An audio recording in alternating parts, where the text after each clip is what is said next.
there are distinctions that can be made from this teaching we're receiving, and you can, I know within, I'm just going to say this, I feel very, very much so in charismatic circles that they're afraid to evaluate things, and so because it's always, we can't judge them.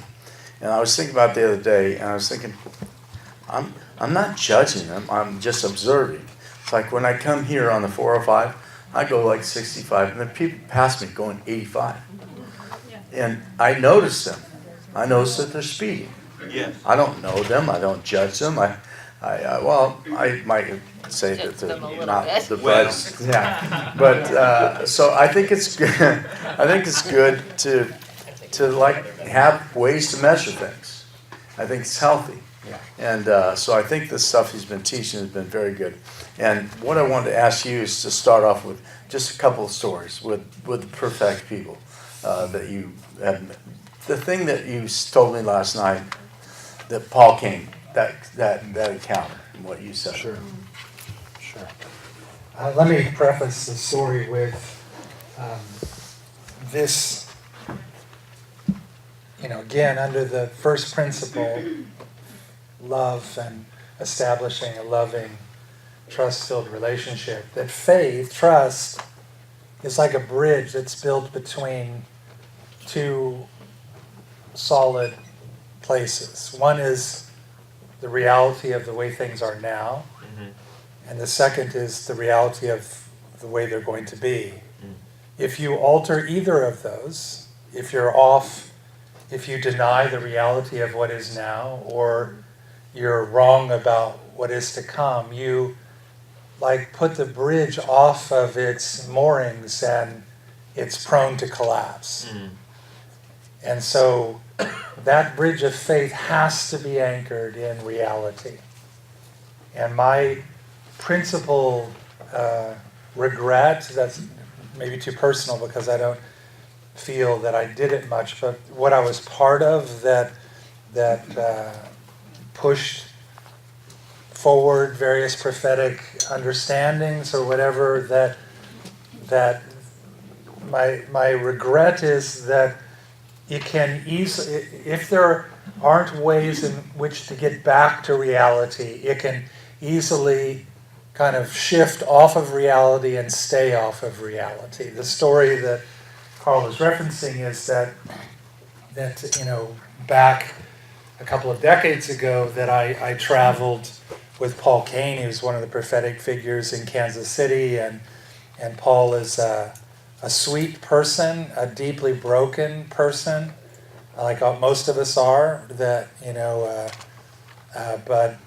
but I someone that I love, and so we traveled together, had some crazy experiences together, and then I moved to England, and we lost track and really hadn't been in contact for a couple of decades, and then he called me out of the blue and said, I'm nearby, and hey, I'd love to see you. And we have a Saturday night service. I said, I have this service, but afterwards we could go to dinner. And he said, great. He came to the service, and I showed him around our campus, and then we headed off to dinner, and he and I in the front seat, and he said to me, David, is it true what they say about you?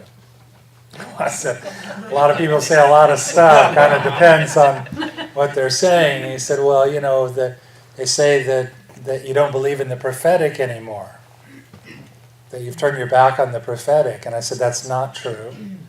I said, I do believe in the prophetic, but I don't believe in the prophetic that never admits its mistakes. Good. That never takes ownership over being wrong in order to what? Reestablish the foundation of reality. So that's good. So, that whole idea, and it's perpetuated, of course, by itinerant, I'm never in the same place again, so I never have to actually own my mistakes and live with them. Right. It's perpetuated by that. But this idea that we can explain away and minimize being wrong and doing it wrong, some of the things I'm talking about, where I make someone else pay the price for my imperfection, all of that. I don't believe in that kind of prophetic. I don't believe in a prophetic that undermines people's faith. That the end result is not strength, comfort, and encouragement. It's something different than that. Even though there may be revelation and sizzle attached, the end of the day, what is supposed to last from the communication of God to our life is this bridge that links our life with His and our present with His future. That's good. So, yeah. I mean, it just needs to be, I think in a whole lot of arenas of Christian activity, there just needs to be a deeper level of humility, a deeper honesty about not having everything figured out and pretending that we don't make mistakes or don't get things wrong or haven't historically kind of, messed things up. Go ahead. So how was that received? Oh, Paul said to me, I believe the same thing. That's what he told me. He said, I believe like you believe. So that's the perspective of someone through a lot of wars, But he understood what I was saying. He understood that I was not saying I reject the prophetic. He was understood that I was rejecting the way that it had operated in so much of what we had been a part of together. Yeah. And so in some of that, like with the prophetic, and then like you're trying to marry it with the apostolic.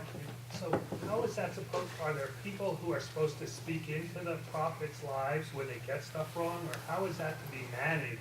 Yeah. And done, or like if it's going to really work, how is it going to work going forward? If we're going to move into that in a greater way, in a way that is more helpful to the body and advancing the kingdom. Yes. So for someone, it's a great question. Like, how does that operate? Someone whose primary gifting is prophetic, and maybe it could be even their exclusive gifting is prophetic, right? That how does that person is going to operate in a healthy way? And I can only speak from kind of retrospect, kind of looking back on the mistakes that were made. I would say that because, within particularly public or conference ministry or, those things that seem to have like the widest impact, that the only way that happens is from a platform or holding a microphone or whatever. I think in part it's that model of how things are transferred and multiplied that does not serve the prophetic very well.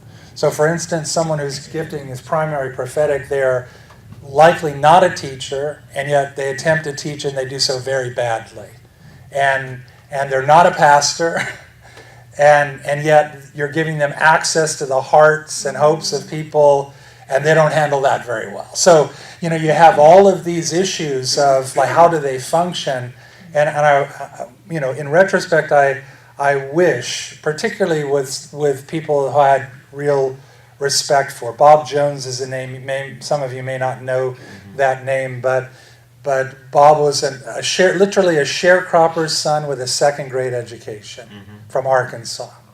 Like he grew up picking cotton and had no education, was an alcoholic and a brawler, got saved, and has this gift. And in the Kansas City days, I planted a location far away from everyone else, and Bob came there, and it was part of my congregation, right? And here's how they have some super gifted person like that. Here's how it would go. Like I would walk in on Sunday morning, and he'd already be there with his wife Iola, and he'd come up to me and he'd give me the scripture I was going to preach. In those days, I wasn't doing series. It wasn't announced in advance. And he would say, you're going to speak on this and this passage. And the Lord told you to say this and this. And I just go, it's so good. Yeah, okay. Yeah, that's right. Sit down. It was like that. I mean, it was just very, just strange and wonderful. And right when he was telling you that? Yeah, oh yeah. Oh, okay. Always. Always right. So good.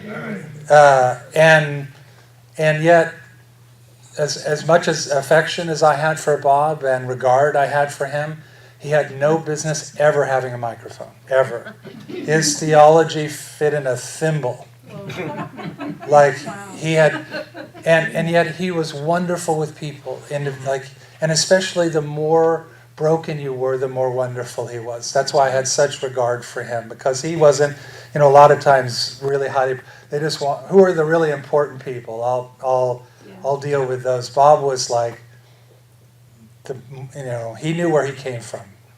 And so he should have been pastored in our system in a very backroom kind of way that allowed his gift and his heart for individuals to flourish and did not put on him the expectation that he had to make pronouncements about the way reality is, because he didn't have those to make. And so my frustration with highly gifted, maybe more exclusively prophetic gifted people is their unwillingness to be pastored. Yeah. Because they think somehow their revelatory gift trumps your pastoral gift or your teaching gift or your leadership gift in the case of being apostolic. That's the tragedy of it, because revelation is heady and intoxicating, and that's why it has this greater ability to claim your identity. Like, I'm not just a person who hears from God, I'm a prophet, and that makes me great, it makes me special and important and better than you. And so the difficulty of trying to speak life and wisdom to people, they just don't hear it. And they should, because it's crash and burn. I mean, the history is crash and burn for most people who are it's like, it is not, it's like saying, you're going to write a book, telling like what revelation means. The history is really bad. You just jumped on a line of 2,000 years of failure and said you're going to be right. Like, what a bad idea. Similarly, I'm going to have this kind of exclusive, public, prominent prophetic ministry. You're just standing on a mountain of brokenness and failure. So if you could combine like pastors and leaders' willingness to deal with the weirdness and to love the brokenness and the willingness to receive it, something really wonderful could take place. But I just not seen it very often. And there are really mature, highly gifted prophetic people who are really responsible, and I just wish there were a lot more of them, that had that kind of Ephesians 4. When Ephesians 4 talks about the equipping of the saints with these different ministries, teaching, preaching, pastoring, apostles and prophets, those are all talking about parenting, reproductive ministry, right? Like, these are people who are reproducing other people. So I could be a teacher, but if I'm also a teacher that inspires other teachers, then that's multiplying what I do. So a prophetic person who's meant to multiply what they do by inspiring, equipping other people, that doesn't necessarily have to be done from the platform at all, unless they're just gifted for that. So, The impression that I get, anything that deals with a flock has to be pastored, whether it's prophecy or whatever, it has to be pastored. And that's part of the maturity that needs to be faced. And the analogy that I see in the whole deal with prophecy is that in pastoring it's like at a parade in front of the horses. You've got the one guy that's leading the horses, but you also have that guy that's behind the horses that has to pick up all the stuff that the horse is dropping all around the parade ground. Yeah. So, and it's unfortunate for the pastor, but that's what happens. yeah. Just a quick question. Where have you, I had a job as a 14-year-old, or was applied for a job in a very wealthy person, had stables and had all these Arabian horses, and the job was for a pilot, and I thought I was going to be like exercising the horses and riding the horses, and then it turned out to be pilot there and pilot there. that's good. On that note, have you experienced, have you been in situations where it's been, where people have cleaned up their mess well, or I mean, because that's what I hear you saying is that if you're going to express this is what God is saying and you get it wrong, there's a mess to clean up at some point. And have you seen it where prophetic people have cleaned up their own messes? I haven't, like I wish, and maybe I'm just not remembering examples of it, but I haven't, but nevertheless I believe that it can be very powerful. I would think so. Very, very powerful. Maybe as impactful, for the good as the mistake was for the bad, or even more so. Like, we're in Southern California, we're down here in Orange County.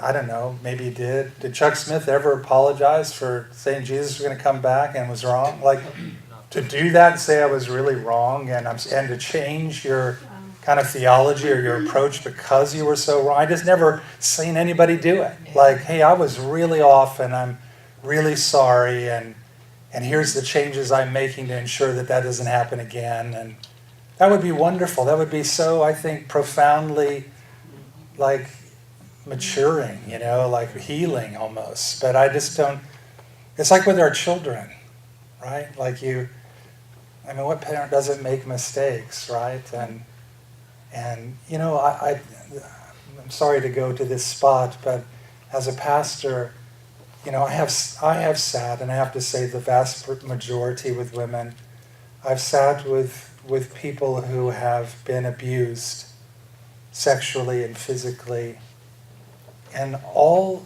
the thing that they want most is that the parent who did it would acknowledge it and say they're sorry, and they never get it. They never get it. Just, I did this, I'm sorry, powerful. It releases people out from under who suffered because you did it. Now, it's not the end all, it doesn't change or it doesn't make everything better, but it makes it better. Not all better, but it better. And the inability for us to do that kind of thing, to say I was really wrong, Nancy and I, we in our heart for the poor, when we were living in Vancouver, we took in a homeless kid off the streets. He was 15 years old and an absolute addict. And we moved him we had little children. We gave him a bedroom right across from our oldest daughter, who was like 5 or 6 at the time. Like, nothing terrible happened, but it was stupid. Mm-hmm. And in retrospect, I had to say to my daughter, who kind of slept in fear, Right. this kid would sit on the roof and smoke cigarettes all night. And, we were trying to do good. We had this big heart, but, Lindy, I'm sorry that I did that I put you in that position where you felt vulnerable. You have to own stuff. You have to try to lift it with some sense of regret. And it just hardly ever happens in the prophetic that someone will say, man, I was just like way off. They don't do it. So, anybody else? Yes. So I think one of the things that's hard is, as far as even owning it, is the whole, like Lori was saying, putting it on the shelf. I mean, when do you, we were talking about this earlier, but in the Abraham, in Hope Against Hope, I believe this for 25 years and it hasn't happened. Well, was the guy wrong? Yeah. He gave me the prophetic word? Wow. Or is it still on the shelf because God has a bigger plan? There you Or is are. it something I have to contend for because it's just warfare after warfare? The enemy's trying to thwart my destiny. You know what I mean? There's so many things that happen with the prophetic, and it's I don't think people know sometimes. Right. But I'm talking about quantifiably wrong. You're going to live and you die, it's going to happen then, it doesn't happen. You're going to have a child, you never have a child. I mean, the quantifiably wrong stuff. You're right, maybe it takes time to get in that category, maybe it never gets in that category. And I think for some things, I'm not just saying, wow, you were just were completely wrong. It's sometimes just the interpretation, how you interpret it, how you what you saw might have been something real, but you offered it and interpreted it in such a way that wasn't right, wasn't true. So it doesn't necessarily invalidate that you got something, but what you did with it, you made a mistake, and I just don't think there's any growth in our life without owning our mistakes. There's no way for us to progress, without saying, I haven't reached maturity. I haven't, Jesus said, be perfect as your Father in heaven is perfect. It's not perfection in an abstract way. That's not how the Bible uses the idea of perfection. That's the, more Greek philosophy, that there's this ideal form, like a perfect egg is a certain color and shape and size. Mm-hmm. But the biblical idea of perfection is that a perfect egg is a chicken.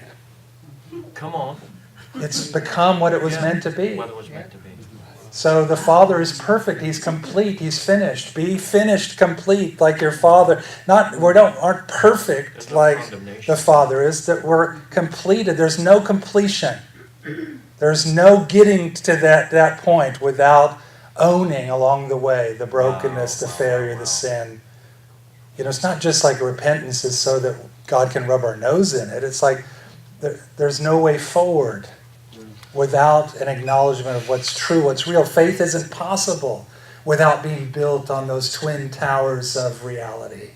I like Now, what is to come? That's good. Yeah. Okay, anybody else? Yes. Are you making a distinction between spiritual and emotional maturity here? I think that they're related. I think that, I don't know how you would define spiritual maturity as distinct from being more emotionally healthy. I mean, like you could say, well, I know a lot, or I've experienced a lot, but if you are an emotionally unhealthy person, you've hurt people a lot. I don't know. I would have a hard time drawing a distinction between that and saying, well, you were spiritually mature, but you were just emotionally not, so you hurt a lot of people. I don't know if I could make that distinction. So as you're talking about maturity, Yes. is it fair then for me to think emotional maturity? Wholeness, I think, is the way I would want to describe it. Like that we're moving towards this finish, this completion, this what we're meant to be, Okay. and so that involves all these components of who we are, including our spiritual understanding, our spiritual connectedness, but also our emotional health, our mental health, our life. Yes. Thank you. So it seems like it's very important for the prophetic to be coming with the right heart motive. Yes. Well, that's where we started from, that love has got to be the goal. And that will help, but that's not like a guarantee. So I gotta have that as the goal of why I'm doing it, what I'm doing. But I also then, in the how I do it, I've got to use humility and honesty. I've got to do it in a way that maximizes the upside and minimizes the downside. Yes. What if you feel like you got out a big word, and you go back to God and say, okay, now was this really you, or was this the pizza? And nothing happens.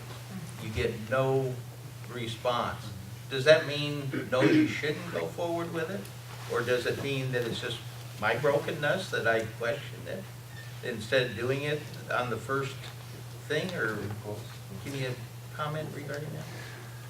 Again, I have a pretty big shelf in my life, so there'd be a lot of things where I wouldn't know, to be honest. Like for instance, if I was in a meeting and I felt like there was a certain need that maybe God wanted us to reach out to and touch, and I spoke that need out and nobody responded, then I wouldn't immediately conclude that I had been wrong, but that would be a possibility, that I was pizza, or just me.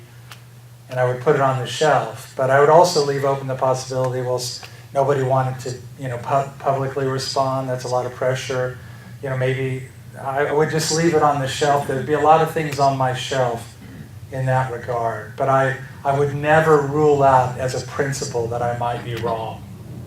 Like that wouldn't be my default position was, oh, I guess somebody just was afraid to admit it. I was right and they were wrong. Yeah. What do you say to people that are close to you that are dubious about the prophetic? And they, throw questions out, well, how do you know that's true? I've been listening to prophetic people lately, and, well, how do you know that's true? And I think they're questioning my giftedness, and they're very close to me. I mean, Yeah. I feel, can't say they make me feel, but I feel as if they know me well enough to know what you could do that. Yeah. Well, part of that's the problem of familiarity. Yeah, People that are familiar with you, familiarity breeds contempt. No prophet has honor in his own hometown. There's part of it where it's just a perception of who you are, and that doesn't fit with who we think you are. And I think that the best way to combat that, I got the best advice like ever when I was a brand new Christian. None of the people in my family knew Jesus, and of course I wanted them to. And I think maybe a year or two into my Christian life, I thought, man, nobody's I'm not winning any of my family to the Lord. And I talked to this older guy, Christian, and he said, just stay steady for the next 20, 25 years. Watch what happens. You know what I mean? Watch, you don't have to worry, watch what happens. It's true. The impact over time was very real, very significant. But I think that, I just think that you continue. My answer to that question is, how do I know it to be true? My honest answer was, well, I don't completely know it to be true, but I do know that I'm following in a committed way Jesus, who I believe is not a story, not an idea of the past, but a person who lives and communicates, and I'm trying to respond to that. And sometimes I absolutely know, because of how it works out, that it was right. And in this case, whatever they're objecting to, I'd say, well, I can't give you absolute guarantees, but what I can tell you is it comes out of this relationship of following that I have with Jesus, and you'll have to decide for yourself whether or not that makes a difference or makes any sense. Well, what about a perfect person that Bob Jones or Paul King, if their questioning is more, how do we know they're right? Well, again, I don't think that that's Matthew 7. That's by the fruit, and right about what? Bob had terrible relationships with his own family. He had real brokenness in his life. Paul is a lone, just has lived in a really isolated, troubling way.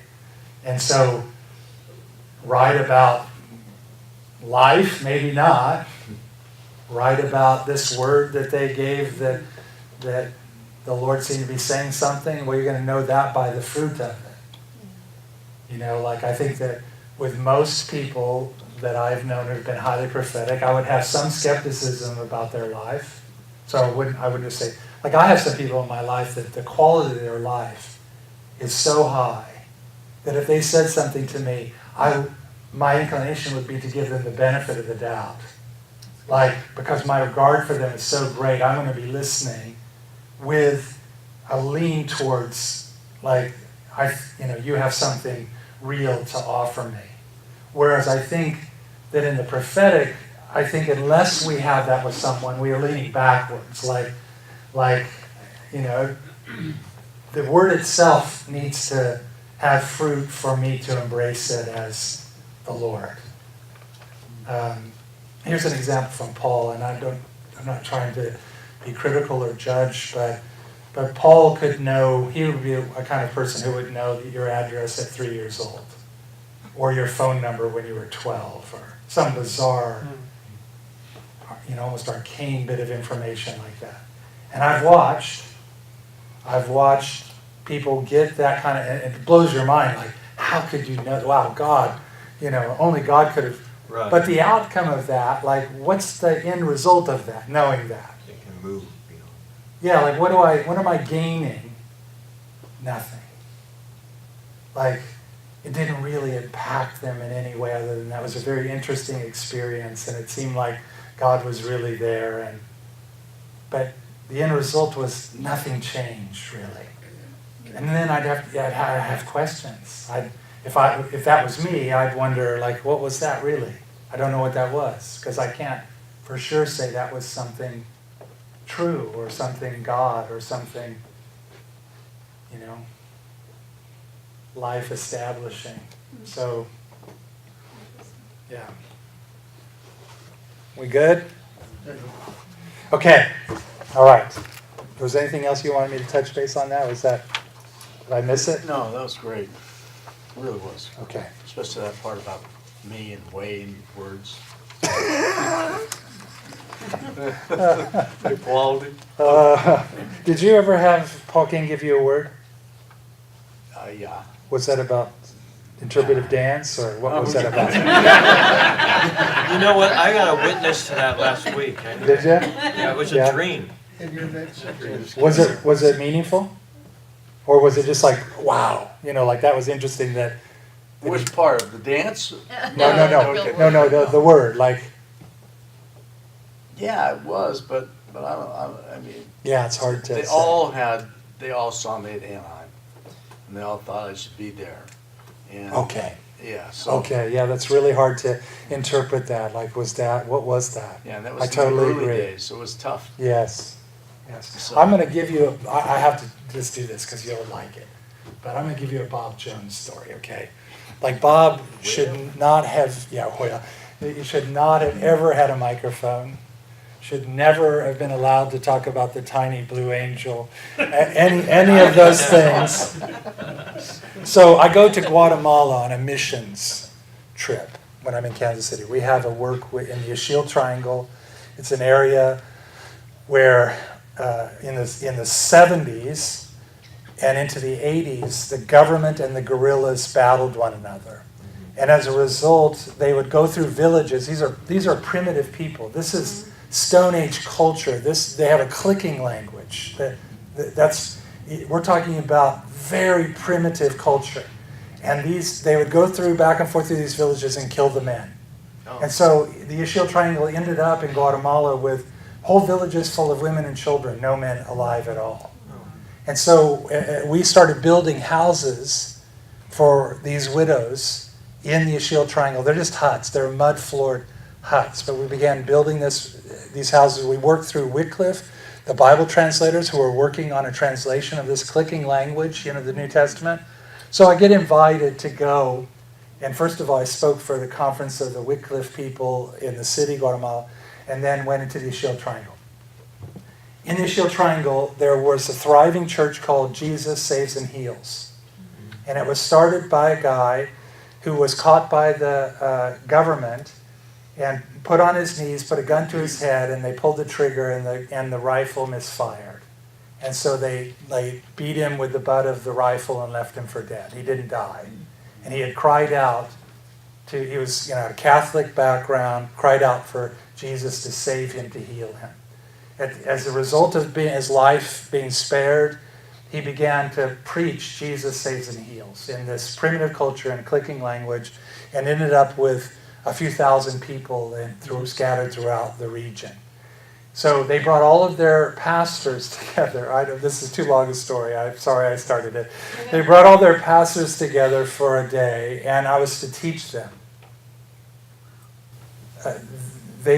In their language, they don't make abstractions. That's typical of ancient culture. You don't abstract things. So, in other words, I couldn't tell them, you need to love your neighbor as yourself. Love is an abstraction. I had to say to them, don't ball up your fist and strike your neighbor in the face. That's concrete action. They only had a language that communicated concrete action. It was the hardest thing I've ever done in my life, this day, with trying to not make abstractions. And then at the end of the day, one of the pastors asked me if I would pray for a family in his village, grandmother, mother, daughter, no men. They all had tuberculosis. I said, I will, glad to. Literally, the plane is on the grass runway, the little prop plane is on the runway waiting for me. I go into the hut. It's terribly, terribly sad. There was 3 people dying, and it's not a pleasant way to die. And yet it also had a very dark sense. You know, they have witch doctors, and they had turned to anything they needed. And so I prayed for them, and nothing particularly powerful or evident happened. But I prayed for them, and I blessed them, and I turned to leave. And a searing, sharp pain went right to I literally thought someone had stabbed me. I Right. turned around thinking someone has stabbed me, but no one was there. I instantly had a fever of probably, 103, 104. I was doubled over in pain. I had to walk down the hill, sweating and in pain to get in the plane. I get in the plane. It's there's like a hopping thing to get to Nicaragua, and then it takes me forever and multiple changes of planes, and I literally think that I'm going to die before I get home, but I'm fairly certain that they're going to have to put me in a wheelchair to get me off of the final plane. Nancy's there waiting for me at the airport. I come off, and she thinks, "What in the world has happened to you?" I said, "I don't know, but you're going to have to take me to the emergency room. But before you take me to the emergency room, let's go see Bob for a second." And so we went to his house. Just showed up at his house. He lived in this tiny little house with a screen front porch. I knock on the door, and I try to, everything. I just stood up straight, tried to put a smile on my face, and I knock on the door, and Bob comes through the screen of the door. Yeah, come on. He says, "What's happened to you?" "What do you mean? What's happened to me?" He said, "Turn around." I turned around. He puts his hand on the very spot, and he says, "Witchcraft has put a spear in you." You bet. And instantly I'm well. We all joined you. Wow. Wow. Instantly I'm okay. That's good. He said, "Wow, they came against you big time." Just thanks, Bob. I'll see you later. I'm going home now. Did you have a sense of that though when it happened? I mean, that it was spiritual? Yeah, I thought that it was spiritual. And I obviously was praying, God help me, protect me, heal me. But That was pretty bad mojo. this is the end of the story, and we're done with this. So years later, I after going to Africa, and I did a conference in South Africa, and then I was with some Zulu leaders, and I came back from that trip, and I was sick for a year. I went to tropical disease specialists. They didn't know what was wrong. Literally had a fever for a year. Sweats, aches. Like it was. They couldn't figure out what was wrong with me, and they did lots of tests. And one of the tests turned up with the fact that my lymph nodes had calcified through my neck, which is a sign that I had tuberculosis. Uh-huh. I never had tuberculosis that I know of, Uh-huh. other than the knife in my back, Right. that I had tuberculosis. So it's just interesting, isn't it? It's just really, really interesting. So someone who's sensitive, wow, and has authority, those two things. Sounds important. Yeah, it's just a tragedy that's lost by brokenness of identity and character, and brokenness about ideas about